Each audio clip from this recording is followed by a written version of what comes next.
If you make cold calls, chances are you've heard a prospect say this: I'm not interested, we have a vendor for that. We have a vendor for that is not an objection. It's the truth. No matter what you are selling, people aren't sitting around doing nothing. They're getting from point A to point B. They're making progress. So in order to prevent that objection from happening in the first place, simply bring up what you think they're probably using to get the job done. Here's what that sounds like for Uber, since it's an easy example to understand.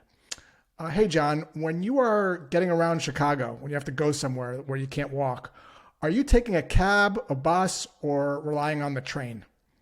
See, it's almost impossible for someone to say, I'm not interested, I'm using a taxi for that, because you're not making a statement, you're asking a question. So they might say, well, I'm using a taxi.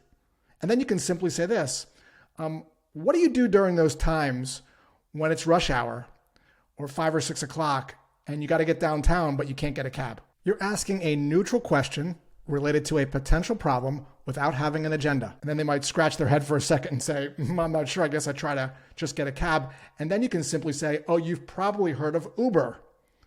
And they might say, I haven't, what is it? And then you can say, well, with Uber, you press a button and in 15 minutes, a Mercedes takes you to where you want to go without you having to take out your wallet. Well, how does it work? If you'd like, I can show you, and then you can book the meeting. Or they might say, I have heard of Uber. And then you can simply say, sounds like you had a bad experience. Or it seems like the value wasn't there for you, so you can understand what their experience was with Uber. If you guess wrong, that's okay.